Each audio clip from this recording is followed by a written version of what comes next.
ನಲ್ಲಿ ಓದ್ತಾ ಇದ್ದಾಗ ಹಿಂದಿ ಪಠ್ಯಪುಸ್ತಕದಲ್ಲಿ ಓದಿದ ಒಂದು ಕವಿತೆಯ ನೆನಪು. ಆ ಕವಿತೆಯ ಹೆಸರು ಏಕ್ ಬೂಂದ್, ಒಂದು ಮಳೆ ಹನಿ. ಹೀಗೆ ಆ ಮಳೆ ಹನಿ ತಾನು ಆಕಾಶದಿಂದ ಭೂಮಿಗೆ ಬೀಳುವುದಾದರೆ ಎಲ್ಲಿ ಬಿದ್ದರೆ ಏನಾಗಬಹುದು ಎಂದು ಊಹಿಸುತ್ತದೆ. ಆ ಬಿದ್ದ ಆ ಮಳೆ ಹನಿಯು ಕ್ರಮೇಣವಾಗಿ ಒಂದು ಹವಳವಾಗಿ ಮುದ್ದಾಗಿ ಬದಲಾಗುತ್ತದೆ ಎಂದು ಆ ಕವಿಯು. ಸಮುದ್ರದ ಮೇಲೆ ಕತ್ತಲಿನ ರಾತ್ರಿ, ಪ್ರಬಲ ಗಾಳಿ, ಎತ್ತರವಾದ ಅಲೆಗಳು, ಎಲ್ಲ ಶಿಷ್ಯರು ಭಯಭ್ರಾಂತರಾಗಿದ್ದರು. ಭದ್ರತೆಯೂ ಇದೆ, ದೋಣಿಯ ಹೊರಗೆ ಅನಿಶ್ಚಿತತೆ ಇದೆ, ಅಲೆಗಳಿವೆ, ಅಪಾಯವಿದೆ. ಆದರೆ ಅಲ್ಲಿ ಅದ್ಭುತವಿದೆ. ಭವಿಷ್ಯದ ಭಯ, ಆರೋಗ್ಯದ ಭಯ, ವೈಫಲ್ಯದ ಭಯ, ವಿವಿಧ ಪಂಥಾವನಗಳ ಭಯ. ಅವಾಗ ಯೇಸು ಕ್ರಿಸ್ತ ನಮ್ಗೆ ಏನ್ ಹೇಳ್ತಾರೆ? ನೀರ ಮೇಲೆ ನಡೆಯುವಾಗ ಅಲ್ಲಿ ಗಾಳಿ ಮೊದಲೇ ಇತ್ತು, ಅಲೆಗಳು ಮೊದಲೇ ಇದ್ದು, ಬರೀ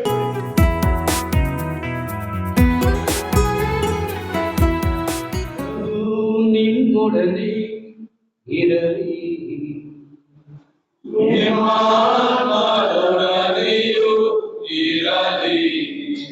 ಮತ್ತಾಯರು ಬರೆದ ಪವಿತ್ರ ಶುಭ ಸಂದೇಶದಿಂದ ವಾಚನ.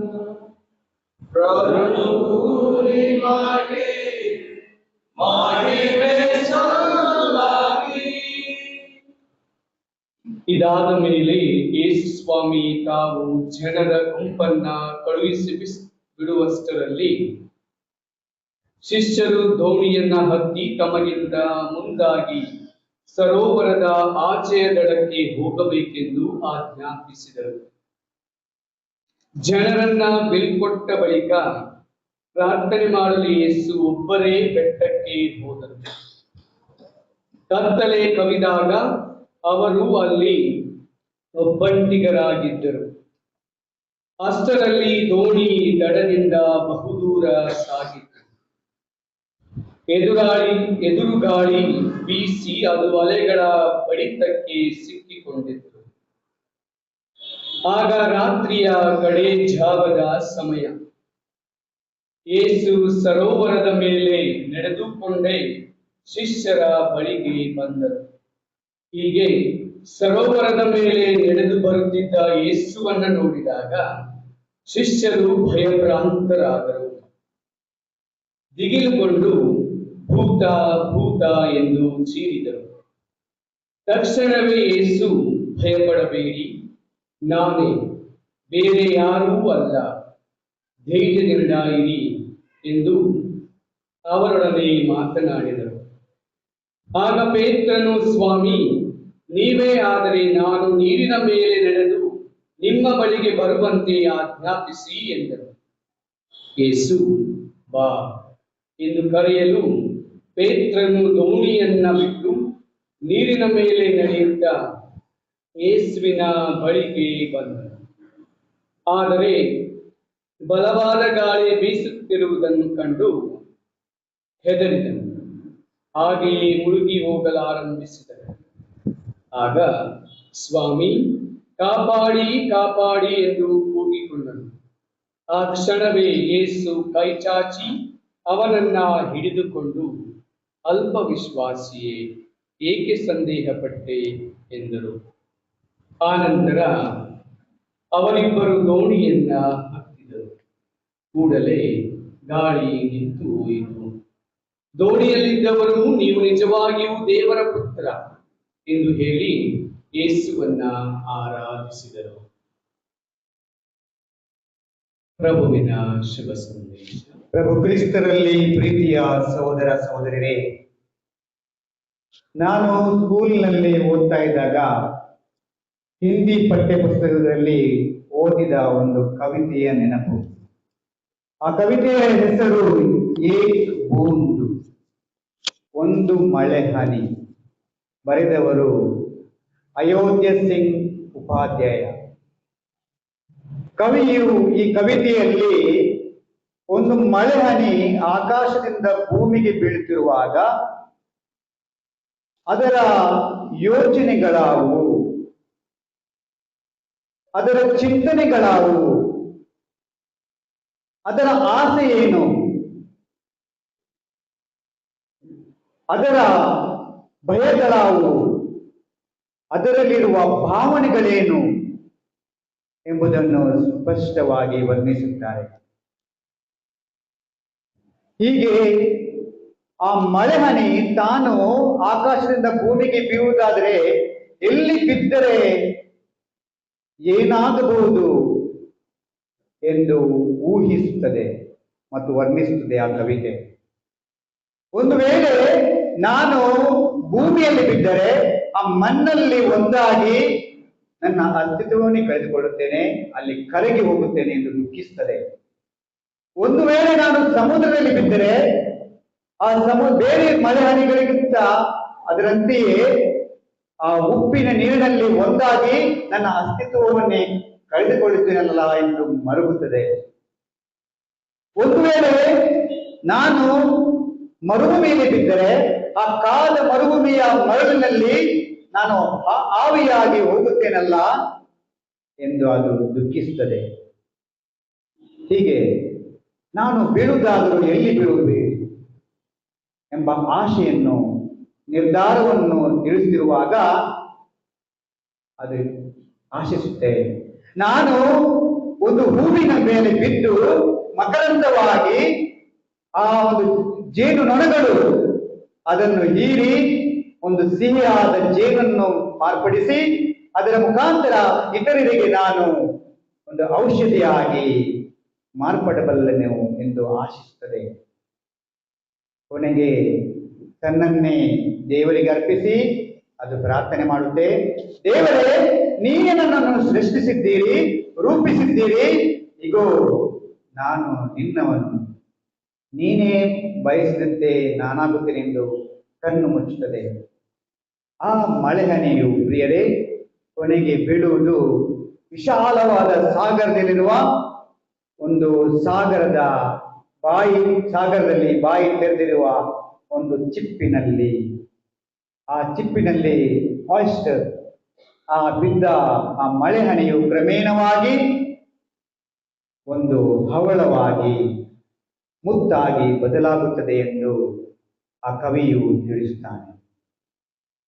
ಪ್ರಭು ಕ್ರಿಸ್ತರಲ್ಲಿ ಪ್ರೀತಿಯ ಸಹೋದರ ಸಹೋದರಿಯರೇ ಹಾಗೂ ಮಕ್ಕಳೇ, ಹಲವಾರು ಸಂತರ ಸಮೂಹದಲ್ಲಿ ಸಂತ ಅಂತೋಣಿಯವರು, ಪಾದವಾದ ಸಂತ ಅಂತೋಣಿಯವರು ಒಂದು ಚಿಕ್ಕ ಮಳೆ ಹನಿಯಾಗಿ ಬಿದ್ದರು. ಅವರ ಒಂದು ಆ ಸರಳ ಜೀವನದಿಂದ, ದೀನತೆಯಿಂದ, ವಿನಯತೆಯಿಂದ, ವಿಧೇಯತೆಯಿಂದ ಅವರು ಈ ಪವಿತ್ರ ಸಭೆಯಲ್ಲಿ ಹವಳವಾಗಿ ಮುದ್ದಾಗಿ ಪರಿಣಮಿಸಿದ್ದಾರೆ. ಇಂದಿನ ಶುಭ ಸಂದೇಶವನ್ನು ನಾವು ಆಲಿಸಿದೆವು. ಗಲೀಲಿಯಾದ ಸಮುದ್ರದ ಮೇಲೆ ಕತ್ತಲಿನ ರಾತ್ರಿ, ಪ್ರಬಲ ಗಾಳಿ, ಎತ್ತರವಾದ ಅಲೆಗಳು, ಎಲ್ಲ ಶಿಷ್ಯರು ಭಯಭ್ರಾಂತರಾಗಿದ್ದರು. ನೀರಿನ ಮೇಲೆ ನಡೆಯುತ್ತಾ ಬಂದ ಆ ಪ್ರಭು ಕ್ರಿಸ್ತರನ್ನು ನೋಡಿ ಪೇತ್ರ ಏನು ಹೇಳಿದ? ಪ್ರಭುವೇ, ಅದು ನೀನೇ ಆಗಿದ್ದರೆ ನನ್ನನ್ನು ಕೂಡ ಅಲ್ಲಿಗೆ ಬರಲು ಆಜ್ಞಾಪಿಸು ಎಂದು ಹೇಳುತ್ತಾರೆ. ಆಗ ಪ್ರಭು ಕ್ರಿಸ್ತರು ಏನು ಹೇಳ್ತಾರೆ? ಬಾ. ಆ ಒಂದೇ ಪದವು ಆ ಪೇತ್ರನ ಜೀವನವನ್ನು ಬದಲಿಸಿತು, ಆತನ ನಿರ್ಧಾರವನ್ನು ಬದಲಿಸಿತು. ಪ್ರಿಯರೇ, ಅದೇ ಮಾತನ್ನು ಪ್ರಭು ಕ್ರಿಸ್ತರು ನನಗೆ ಮತ್ತು ನಿಮಗೆ ಹೇಳುತ್ತಾರೆ. ಬಾ. ಒಂದು ವೇಳೆ ನಾನು ಪೇತ್ರನ ಜಾಗದಲ್ಲಿದ್ದರೆ ಏನು ಮಾಡ್ತಿದ್ದೆ? ನನ್ನ ನಿರ್ಧಾರವೇನು? ದೋಣಿಯೊಳಗೆ ಭಯವಿದೆ, ಆದರೆ ಭದ್ರತೆಯೂ ಇದೆ. ದೋಣಿಯ ಒಳಗೆ ಅನಿಶ್ಚಿತತೆ ಇದೆ, ಅಲೆಗಳಿವೆ, ಅಪಾಯವಿದೆ, ಆದರೆ ಅಲ್ಲಿ ಅದ್ಭುತವಿದೆ. ಎರಡನೇದಾಗಿ, ಸಾಮಾನ್ಯವಾಗಿ ನಾವು ಯೋಚಿಸುವುದು, ಯೇಸು ನೀರಿನ ಮೇಲೆ ನಡೆದರು. ಆದರೆ ಒಂದು ಸ್ವಲ್ಪ ಆಳವಾದ ಅರ್ಥದಲ್ಲಿ ನಾವು ಯೋಚಿಸಿದರೆ, ಪ್ರಭು ಕ್ರಿಸ್ತರು ಅವರು ಆ ಶಿಷ್ಯರ ಭಯದ ಮೇಲೆ ನಡೆದರು. ಆದ್ದರಿಂದ ಅವರಿಗೆ ಸ್ವಲ್ಪ ಧೈರ್ಯ ಬಂತು. ನಾವು ಕೂಡ ಅನೇಕ ಬಾರಿ ಭಯದಲ್ಲಿ ನಡೆಯುತ್ತೇವೆ. ಭವಿಷ್ಯದ ಭಯ, ಆರೋಗ್ಯದ ಭಯ, ವೈಫಲ್ಯದ ಭಯ, ವಿವಿಧ ಪಂಥಾವನಗಳ ಭಯ. ಅವಾಗ ಯೇಸು ಕ್ರಿಸ್ತ ನಮ್ಗೆ ಏನ್ ಹೇಳ್ತಾರೆ?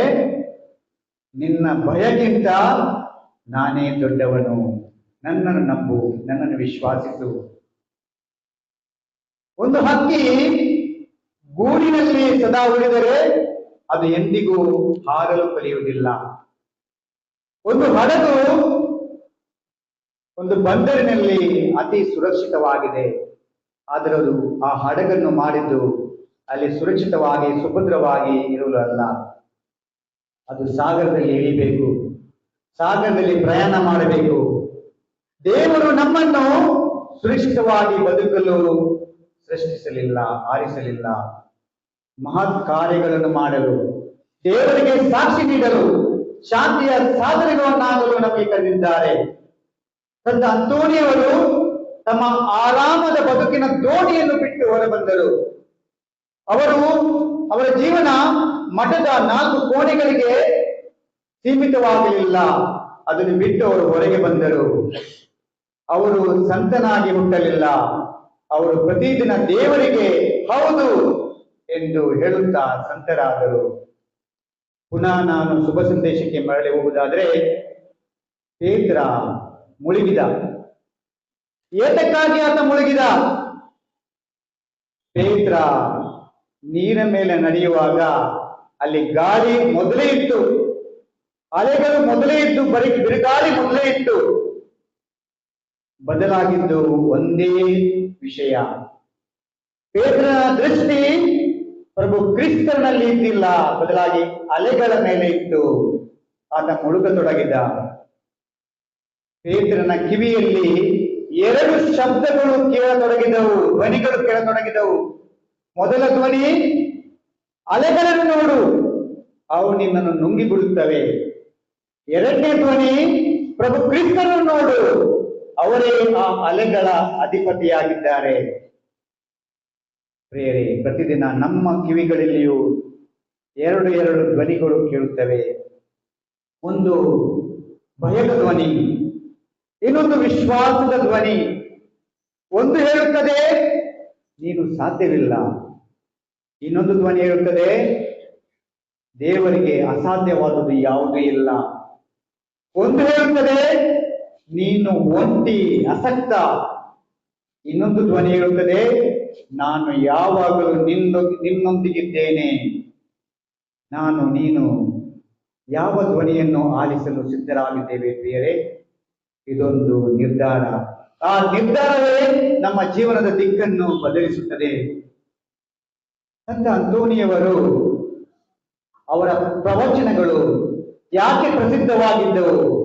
ಯಾಕೆ ಜನರ ಹೃದಯಗಳನ್ನು ಮುಟ್ಟಿದವು? ಅವರ ಬುದ್ಧಿವಂತಿಕೆಯಿಂದಲೋ, ಅವರ ವಾಗ್ಮಿತೆಯಿಂದಲೋ ಇಲ್ಲ, ಅವರ ಕಣ್ಣುಗಳು ಪ್ರಭು ಕ್ರಿಸ್ತರ ಮೇಲೆ ನೆಟ್ಟಿದ್ದವು. ಜನರ ಮುಂದೆ ಮಾತನಾಡುವ ಅವರು ಮೊದಲು ದೇವರೊಂದಿಗೆ ಮಾತನಾಡುತ್ತಿದ್ದರು. ಮೊದಲು ಪ್ರಾರ್ಥನೆ, ಆಮೇಲೆ ಪ್ರವಚನ. ಅವರ ಮಾತಿನಲ್ಲಿ ಶಕ್ತಿ ಇತ್ತು, ಏಕೆಂದರೆ ಅವರಲ್ಲಿ ದೇವರ ಉಪಸ್ಥಿತಿ ಇತ್ತು.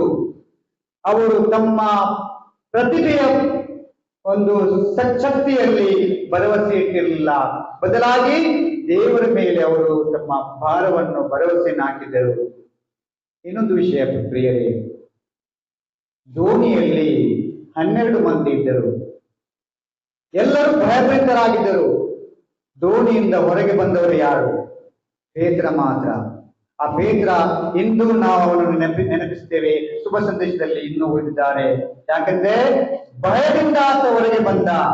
ನಾವು ಕೂಡ ಪ್ರಭು ಕ್ರಿಸ್ತರು ಕರೆಯುವಾಗ, ಬಾಯನ್ನು ಕರೆಯುವಾಗ ಭಯದಿಂದ ಹೊರಬರಬೇಕಾಗಿದೆ. ಅನುಮಾನದ ಭಯದಿಂದ ನಾವು ಬರಬೇಕಾಗಿದೆ. ಆರಾಮದ ವಲಯದಿಂದ ನಾವು ಬರಬೇಕಾಗಿದೆ. ಭಯದ ದೋಣಿಯಿಂದ ನಾವು ಹೊರಬರಬೇಕಾಗಿದೆ. ಸೋಮಾರಿತನದಿಂದ ದೋಣಿಯಿಂದ ನಾವು ಹೊರಗೆ ಬರಬೇಕಾಗಿದೆ. ನಿರಾಶೆಯ ದೋಣಿಯಿಂದ ನಾವು ಹೊರಬರಬೇಕಾಗಿದೆ. ಖಂಡಿತವಾಗಿಯೂ ಯೇಸು ನಮ್ಮನ್ನು ಕೈ ಹಿಡಿಯುವರು. ಸಂತ ಅಂತೋನಿಯವರು ಅವರು ಕರೆಯನ್ನು ಸ್ವೀಕರಿಸಿದರು. ಪ್ರಭು ಕ್ರಿಸ್ತರ ಪಥದಲ್ಲಿ, ಹಾದಿಯಲ್ಲಿ, ಸನ್ಮಾರ್ಗದಲ್ಲಿ ಅವರು ನಡೆದರು. ಹಾಗೂ ಅವರು ಒಂದು ಸಂತರ ಒಂದು ಉತ್ತುಂಗಕ್ಕೆ ಅವರು ಅಲ್ಲಿ ಭೇಟಿಯಾಗಿ ಅವರು ನಮಗೆಲ್ಲರಿಗೂ ಒಂದು ಸ್ಫೂರ್ತಿಯಾಗಿದ್ದಾರೆ. ಆದ್ದರಿಂದ ಪ್ರಿಯರೇ, ಪಾದುವಾದ ಸಂತ ಅಂತೋನಿಯವರು ನಮ್ಮ ಕಿವಿಗಳಿಗೆ ದೇವರ ಕರೆಯನ್ನು ಕೇಳುವ ಕೃಪೆಯನ್ನು ನೀಡಲಿ. ಸಂತ ಅಂತೋನಿಯವರು ಮುಖಾಂತರ ನಮ್ಮ ಕಾಲುಗಳಿಗೆ ವಿಶ್ವಾಸದಿಂದ ಮುಂದೆ ನಡೆಯುವ ಧೈರ್ಯವನ್ನು ನೀಡಲಿ. ನಮ್ಮ ಹೃದಯಕ್ಕೆ ಬಿರುಗಾಳಿಯ ಸಂದರ್ಭದಲ್ಲಿ ಮತ್ತೆಯೂ ಯೇಸುವಿನ ಮೇಲೆ ದೃಷ್ಟಿ ನೆಟ್ಟಿಸಿರುವ ಅನುಗ್ರಹವು ದೊರಕಲಿ. ದೋಣಿಯ ಸುರಕ್ಷತೆಯನ್ನು ಬಿಟ್ಟು ಪ್ರಭು ಕ್ರಿಸ್ತರ ಕಡೆಗೆ ನಾವು ಧೈರ್ಯದಿಂದ, ವಿಶ್ವಾಸದಿಂದ, ಕೃಪೆಯಿಂದ ಮುಂದೆ ಸಾರೋಣ. ಈ ಒಂದು 3 ದಿನಗಳ ಈ ಭಕ್ತಿ ಪೂರ್ವಕ ಈ ಒಂದು ತಯಾರಿ ಸಂತ ಅಂತೋನಿಯರ ಮುಖಾಂತರ ನಮ್ಮ ಪ್ರತಿಯೊಬ್ಬರ ವೈಯಕ್ತಿಕ ಜೀವನದಲ್ಲೂ, ನಮ್ಮ ಎಲ್ಲಾ ಮನೆಗಳಲ್ಲೂ ಅವರ ದೇವರ ಕ್ರಿಸ್ತರ ಕೃಪೆಯು, ಆಶೀರ್ವಾದವು, ಅನುಗ್ರಹವು